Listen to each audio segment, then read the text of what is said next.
বিজ্ঞান ভাবনায় আরো একবার আপনাদের স্বাগতম। আসলেই কি এলিয়েন আছে, অন্য গ্রহে প্রাণীর অস্তিত্ব আছে? শুনে আছে। আচ্ছা, যাই হোক, আছে কি না আছে আমরা এই বিষয়ে আলোচনা করব, এবং আমরা এই আলোচনা করব কার্ল সাগানের কসমস বই অবলম্বনে। আমাদের দুইটা তত্ত্বে আমরা বিশ্বাস করি, একটা হচ্ছে সৃষ্টি তত্ত্ব। আলোচনা চলে, বিশ্বাস না, কেউ কেউ সৃষ্টি তত্ত্বে বিশ্বাস করে যে সৃষ্টিকর্তা সব সৃষ্টি করছে। হ্যাঁ, সৃষ্টিকর্তা চাইলেই সব হয়, তার কোনো আলোচনা চলে না। এবং অন্য পক্ষ আছে যারা বিবর্তনবাদে বিশ্বাস করে, বিবর্তনবাদে, এবং তারা খোঁজার চেষ্টা করে।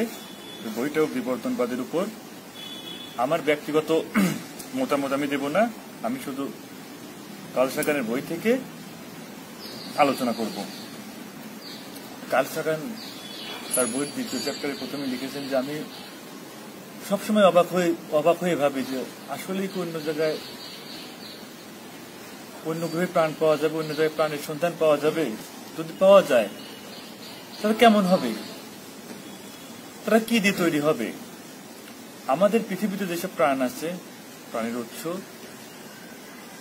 সেসব প্রাণ গঠিত জৈব অণু দ্বারা।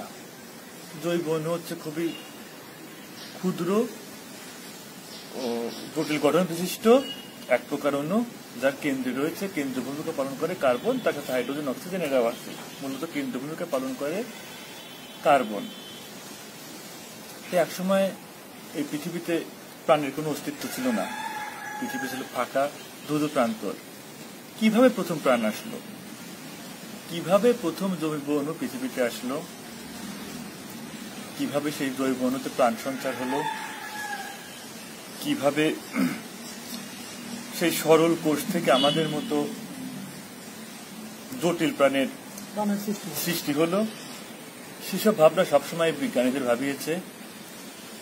এবং আমরা আমাদের আলোচনা আসলে সে বিষয়েই, কিভাবে এসব আসলো, প্রকৃতপক্ষে ভিন গ্রহে প্রাণ আছে কিনা, এবং আমাদের গ্রহে প্রাণের স্বরূপ, এই দুটি প্রশ্নের উত্তর খোঁজা মানে একই জিনিসে খোঁজা, যে আমরা কে, আমরা কোথা থেকে এসেছি, আমাদের উৎপত্তি কিভাবে। আমরা জানি আরো কোটি কোটি গ্রহ আছে, এই মিল্কি ওয়ে গ্যালাক্সিতেই কোটি কোটি গ্রহ আছে। তারা হয়তো অন্য একটা সূর্যকে কেন্দ্র করে ঘুরছে, তারা অন্য একটা সূর্যকে কেন্দ্র করে ঘুরছে। তাহলে সেসব গ্রহে কি আসলেই প্রাণ আছে? আসলেই কি মহাজাগতিক প্রাণী আছে? থাকলে তাদের স্বরূপ কি হবে? তাদের কেমিস্ট্রি কি আমাদের মতোই হবে? আমরা যা দ্বারা তৈরি তারা কি তাই দ্বারাই তৈরি হবে? আমরা যেসব জৈব অণু দ্বারা তৈরি তারাও কি সেসব জৈব অণু দ্বারাই তৈরি হবে? তবে আমরা অন্তত অনুমান করতে পারি তাদের গঠন আমাদের মতো হবে না, তাদের গঠন আমাদের মতো হবে না, তাদের গঠন হবে সম্পূর্ণ আলাদা। কেন আলাদা গঠন হবে? কারণ যে গ্রহে তাদের উৎপত্তি হবে সেই গ্রহের পরিবেশের সাথে তাদের মানিয়ে নিতে হবে। তাদের মানিয়ে নেওয়ার জন্য হয়তোবা আমাদের চেয়ে তাদের গঠন একেবারেই আলাদা হবে। তো এখন আমরা আসি যে তারা থেকে, এক তারা থেকে আর এক তারা, তারা তো আলো দেয়, আর তারা থেকে আমরা আলো পাই স্টার, স্টার থেকে আমরা আলো পাই। তো এক তারা থেকে আর এক তারার মধ্যবর্তী অনেক ফাঁকা জায়গা আছে। এই ফাঁকা জায়গাগুলোকে আমরা দ্য গ্রেট ডার্ক এরিয়া, একটা মহা বড় অঞ্চল কিন্তু অন্ধকার। সেই অঞ্চলে বিজ্ঞানীরা রেডিও টেলিস্কোপ পাঠানোর পর নমুনা সংগ্রহ করলো। নমুনা সংগ্রহ করে দেখা গেল যে আমাদের পৃথিবীতে যেসব জৈব অণু থেকে প্রাণ সৃষ্টি হয়েছে সেসব জৈব অণু সেখানেও পাওয়া গেল, সেসব জৈব অণু সেখানেও পাওয়া গেল। এবং এত পরিমাণে পাওয়া গেল যে আমরা মোটামুটি বলতে পারি যে প্রাণ সৃষ্টির যে প্রাথমিক অণুগুলো জৈব অণু মহাবিশ্বের সর্বত্রই সৃষ্টি আসছে, এবং পর্যাপ্ত পরিমাণেই আসছে, এবং পর্যাপ্ত প্রাণেই আছে। এত পরিমাণে আছে যে সময় এবং মহাবিশ্বের বয়স যত হয়েছে তাতে আমরা আশা করতে পারি তারা আস্তে আস্তে বিবর্তিত হয়ে প্রাণের সৃষ্টি করবে, বিবর্তিত হয়ে প্রাণের সৃষ্টি করবে। এই মিল্কি ওয়ে গ্যালাক্সিতে হয়তো কোটি কোটি গ্রহে যে পরিবেশ কোনোদিনই প্রাণের সৃষ্টি হবে না। হয়তো কিছু হয়ে প্রাণের সৃষ্টি হয়েছে, আবার তারা ধ্বংস হয়ে গেছে, আবার কিছু খুব কম অংশ হয়তো আমাদের চেয়ে বুদ্ধিমান কোনো প্রজাতিও থাকতে পারে, আমাদের চেয়ে বুদ্ধিমান কোনো প্রজাতিও থাকতে পারে, এটা অনুমান। তো যাই হোক, তো যদি প্রাণ থাকে, যদি প্রাণ থাকে বা না থাকে, প্রাণ কি, আমরা পৃথিবী নিয়ে একটু চিন্তা করি। এটা আমি দুই ধরনের মতবাদ আছে। এক হচ্ছে আমাদের সৃষ্টিকর্তা ভালোবাসেন, আমাদের এই পৃথিবীতে পাঠাবেন, এই কারণে আমাদের জন্য যা যা প্রয়োজন তিনি পৃথিবীতে আগেই সৃষ্টি করে রেখেছেন, আগেই পাঠিয়ে রেখেছেন। এটা হচ্ছে সৃষ্টিতত্ত্ব, সৃষ্টিতত্ত্বে বিশ্বাসী। আর বিবর্তন তত্ত্বে যারা বিশ্বাস করে, তারা বিশ্বাস করে যে না, এই পৃথিবীতে যা কিছু আছে এর সাথে আমরা মানিয়ে নিতে পারছি বলে আমরা টিকে আছি। আমরা বাতাসের অক্সিজেন থেকে আমরা ভাবি যে কি ভাগ্যবান আমরা, আমাদের বাতাসে অক্সিজেন আছে, মাটিতে প্রবাহিত তরল আছে, পানি আছে, লিকুইড পানি, তরল পানি। এখন যদি পানিতে তরল আছে, বরফ আকারেও থাকতো, আমাদের প্রাণ সঞ্চার কিন্তু এত সহজ ছিল না। তরল পানি আছে এবং মানিয়ে নেওয়ার মতো একটা তাপমাত্রা আছে। কম তাপমাত্রা হলে আমরা জমে যেতাম, বেশি তাপমাত্রা হলে হয়তো আমরা ভাজা ভাজা যেতাম, পুড়ে যেতাম। যাই হোক, তো আমরা ভাবি যে আমরা কত ভাগ্যবান। কিন্তু বিবর্তনবাদীরা ভাবে যে না, এই পৃথিবীতে শুধু লাইফ ফর্ম বা প্রাণের প্রকৃতি আমরাই জন্মগ্রহণ করি নাই, আরো অনেক প্রাণের সৃষ্টি হয়েছে, সৃষ্টি হওয়ার চেষ্টা করছে, কিন্তু এই পৃথিবীর আবহাওয়ার সাথে তারা মানিয়ে নিতে পারেনি, তারা মারা গেছে। এবং যেসব জৈবণু থেকে আমাদের উৎপত্তি, তারা ওই সময় তাদের অ্যাডাপশন বা মানিয়ে নেওয়ার ক্ষমতা ভালো ছিল, তারা টিকে গেছে। তাদের থেকে আমাদের আস্তে আস্তে কি হয়েছে, আমাদের মতো জটিল প্রাণীর সৃষ্টি হয়েছে। যদি আমাদের যেসব কোষ থেকে আমরা পর্যায়ক্রমে, আমি এর উপরে আশা করি একটি ভিডিও করবো পরবর্তীতে, যে কিভাবে এক কোষ থেকে আস্তে আস্তে সরল অণু থেকে কিভাবে আমাদের মতো যৌগিক অণুর সৃষ্টি হলো। তো যাই হোক, এই যে পরমাণু থেকে জৈবণু গঠনের প্রক্রিয়া, যে বিক্রিয়া, তার জন্য যে প্রাথমিক পদার্থ দরকার, প্রাথমিক গ্যাস, প্রাথমিক শক্তির উৎস, এগুলো মহাবিশ্বের সর্বত্রই একই। শক্তির উৎস বা মহাবিশ্বের যেসব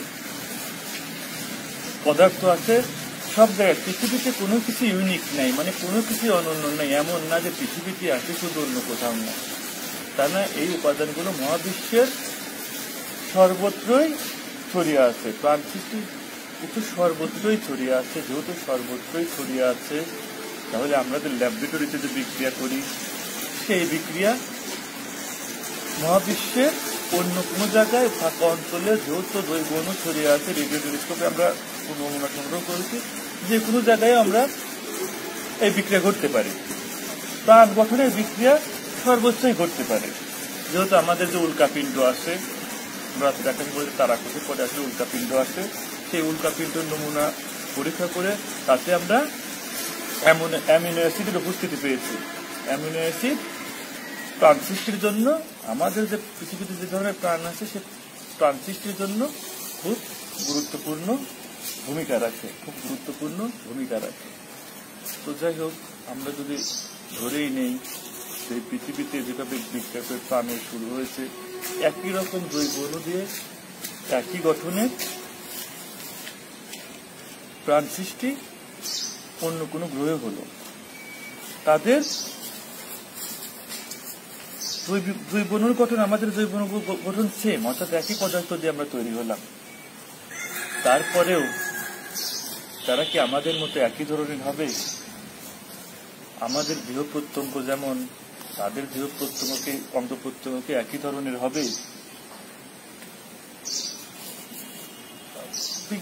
কাল সাগানের ধারণা তা হবে না, কারণ সেই দেহের সব গ্রহেরই নিজস্ব পরিবেশের সাথে মানিয়ে নেওয়ার জন্য তাদের যে জীব থাকবে, জীব বৈচিত্র্য থাকবে, তাদের বিশেষভাবে তাদের আবহাওয়া মানিয়ে নেওয়ার জন্য বিশেষ ধরনের গুণ সম্পন্ন হতে হবে।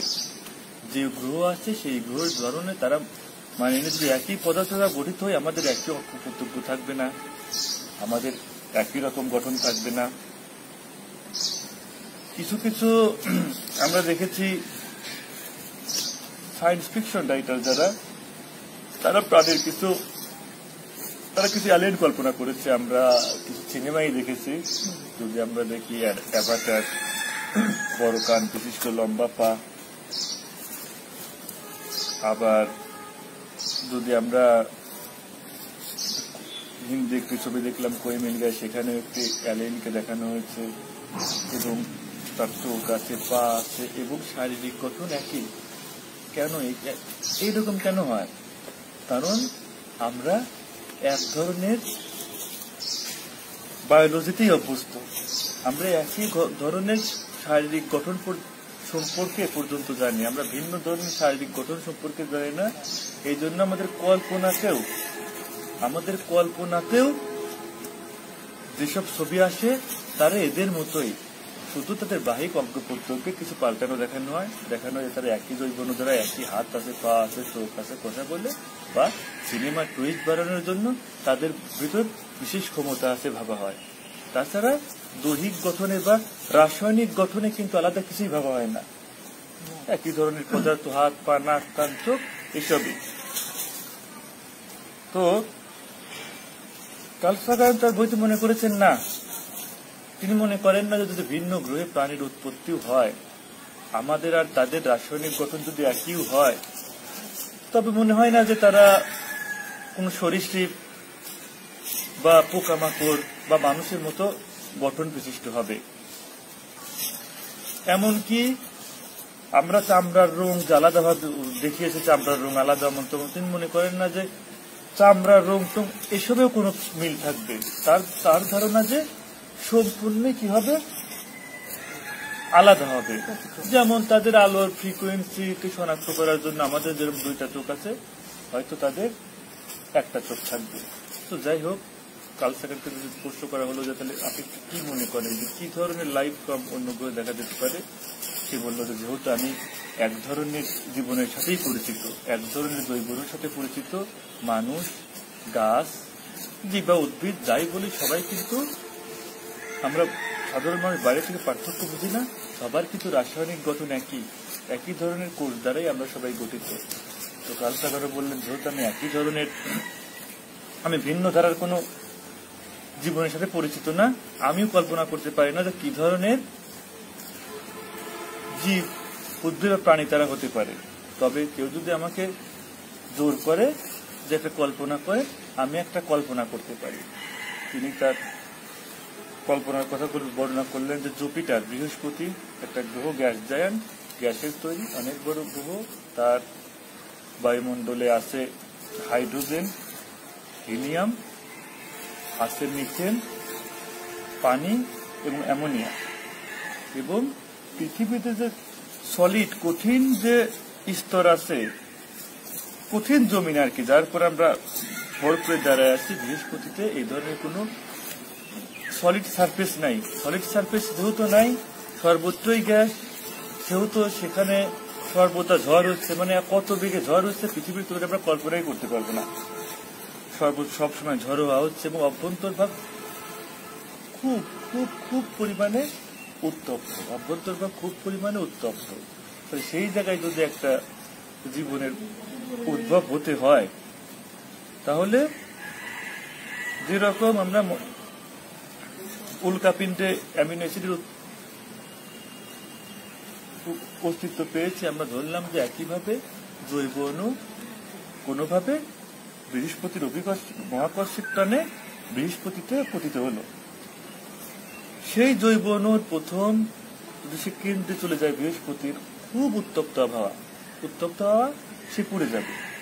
সে যদি তার বংশধর বাঁচিয়ে রাখতে চায়, তাহলে তার অপেক্ষাকৃত উচ্চ স্তরে ঠান্ডা জায়গায় তার কপি তৈরি করতে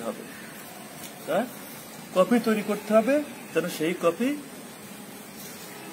আবার কপি তৈরি করে প্রাণ থাকে আর কি। তো হাইড্রোজেন, হিলিয়াম আছে, আমরা ধরে নিলাম যে সেখানেও একটা আছে, আমরা তার নাম দিলাম ফ্লোটার্স, মানে যারা ডুবে থাকবে নিচে থাকবে, আর সিঙ্কার যারা উপরে থাকবে, সিঙ্কার যারা নিচে থাকবে উপরে থাকবে। যাই হোক, তো ফ্লোটার সিঙ্কার। তো আমরা ধরে নিলাম যে ফ্লোটার তাদের কি আছে, হাইড্রোজেন, তারা হাইড্রোজেন দিয়ে গঠিত। এখন তাদের শক্তির উৎস কি? তাদের শক্তির উৎস আমরা ধরে নিলাম যে আমাদের যেমন শক্তির উৎস খাদ্য খাই, খাদ্য থেকে শক্তি পাই, তাপ পাই, আমরা ধরে নিলাম সূর্য যেভাবে শক্তি উৎপন্ন করে সেভাবে তারাও শক্তি উৎপন্ন করলো। দুইটি করে হাইড্রোজেন পরমাণু একসাথে যুক্ত হলো এবং সূর্য যেভাবে তাপ দিচ্ছে সেভাবে তাদের তাপ দিল এবং হিলিয়াম তৈরি হলো। যেহেতু হিলিয়াম তৈরি হলো, হাইড্রোজেনের যে ভারী গ্যাস, সেই ভারী গ্যাস তখন কি হবে,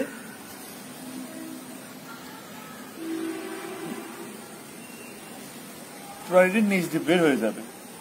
আর আমরা পদার্থ বিজ্ঞান সূত্র থেকে জানি যে একটা পদার্থ যদি নিচের দিকে যায়, বিপরীত বল প্রয়োগ করলে আর একটু উপরের দিকে যাবে। যেহেতু ভারী পদার্থ নিচ দিয়ে চলে যাবে, যাওয়ার পরে হিলিয়াম সহ ভারী গ্যাস নিচে চলে যাবে এবং শুধু হাইড্রোজেন গ্যাস সমৃদ্ধ তারা কি করবে, উপরের দিকে চলে যাবে। আবার এখন তারা যদি উপরে যায়, যাওয়ার পর তাদের মাঝখানে কিন্তু ফাঁকা, কারণ মাঝখানে ভারী গ্যাস ছিল, সেই ভারী গ্যাস বের হয়ে গেছে, তাদের মাঝখানে ফাঁকা। তখন তারা কি করবে, তারা সেই ফাঁকা পূরণের জন্য বা তাদের আবার শক্তির উৎসের জন্য বা বিভিন্ন কারণে আমরা যখন খাই তারা হয়তো খাবে।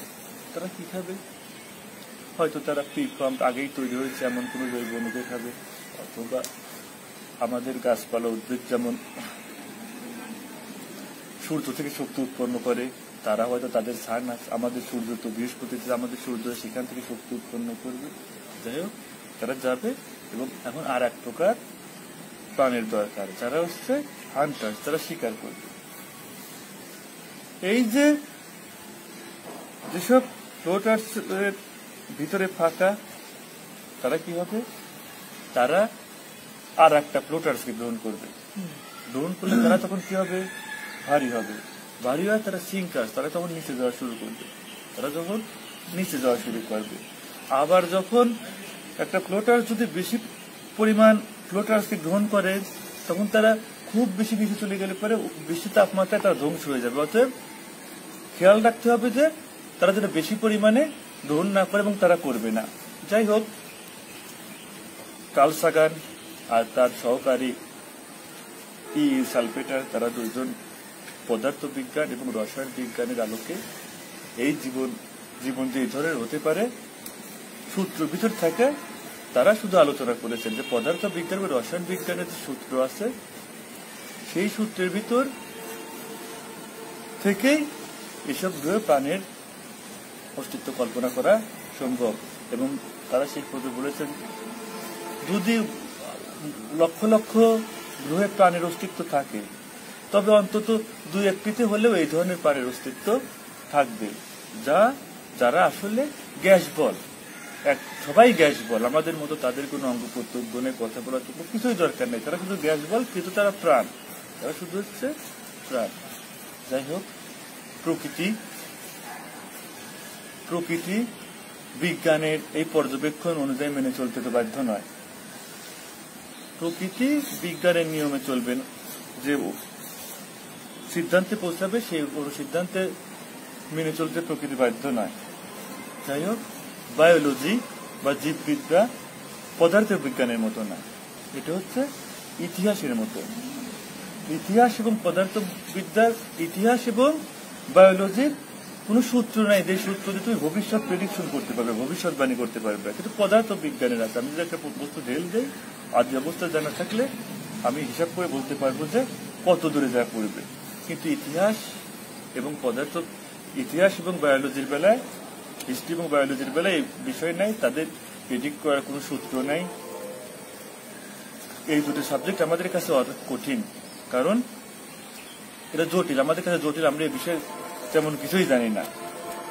ইতিহাস এবং বায়োলজি দুই ক্ষেত্রেই আমরা যদি বর্তমান অবস্থায় বর্তমান অবস্থা জানতে চাই, আমাদের অতীত নিয়ে গবেষণা করতে হবে। অতীত নিয়ে গবেষণা করে আমরা সিদ্ধান্তে পৌঁছাবো যে বর্তমান অবস্থা কি। অতীতে যদি কোনো রাজপুত্র তার পিতাকে খুন করে সিংহাসন দখল করে থাকে, তবে আমরা বলতে পারি বর্তমানেও করতে পারে। তবে এটা কোনো চিরন্তন সূত্র না যে করবেই, চিরন্তন সূত্র না যে করবেই। তবে হ্যাঁ, আমাদের জানার বা বোঝার সবচেয়ে ভালো উপায় হচ্ছে একই ধরনের কোনো ঘটনাকে খুব ভালোভাবে পর্যালোচনা করা। একই ধরনের কোনো ঘটনাকে খুব ভালোভাবে পর্যালোচনা করা। যদি আমরা ভিন্ন গ্রহের প্রাণের প্রকৃতি কেমন হবে সেটা যদি আমরা জানতে চাই, অন্তত আমাদের ভিন্ন গ্রহের একটা প্রাণের অনুসন্ধান খুব জরুরি। সে যত ক্ষুদ্রই হোক, যত সরল গঠন বিশিষ্ট হোক, যাই হোক, আমাদের অন্তত ভিন্ন গ্রহের একটা প্রাণ দরকার, যে প্রাণকে আমরা পর্যবেক্ষণ করব, গবেষণা করব, তারপরে আমরা সিদ্ধান্তে পৌঁছাবো যে ভিন্ন গ্রহের প্রাণীরা আসলে কেমন হবে, যদি থাকে তাহলে কেমন হবে। এখন মনে হতে পারে যে ভিন্ন গ্রহের প্রাণী পাওয়া খুব সহজ। না, ভিন্ন গ্রহের প্রাণী পাওয়া আসলেই কঠিন, যদি আমরা পাইনি খুবই কঠিন কাজ। তবে আমাদের যারা বিজ্ঞানী আছে তাদের সর্বোচ্চ চাওয়া যেন ভিন্ন গ্রহের একটি প্রাণী পাওয়া যায়। তাহলেই আমরা বুঝতে পারবো যে এই বিশাল মহাবিশ্বে শুধুমাত্র পৃথিবীতে এই প্রাণের সঙ্গীত বাজে, শুধু একটা মিউজিকই বাজতেছে এই সারা মহাবিশ্বে, প্রাণের একটা মিউজিক, অর্থাৎ শুধু পৃথিবী যেই বাজে, নাকি সারা মহাবিশ্বে কোটি কোটি প্রাণের মিউজিক বুঝে চলেছে। তো প্রিয় দর্শক, আজকের আলোচনা এই পর্যন্তই সমাপ্ত। আমরা অন্য একটি আলোচনা নিয়ে আবার হাজির হব আপনাদের সামনে। সে পর্যন্ত ভালো থাকুন, সুস্থ থাকুন। আমি গত পর্বে পরিচয় করে দিচ্ছি, তারপরে পরিচয় করে দিই। আমার সাথে আছে আলিম, সে ক্যামেরার সার্বিক দায়িত্বে, এবং আছে রাশেদুল, খুব বিজ্ঞান মনস্ক, এবং হ্যাঁ, আমি বক্তৃতা শোনার জন্য দুজন লোককে খুঁজে পেয়েছি, এদের ধন্যবাদ।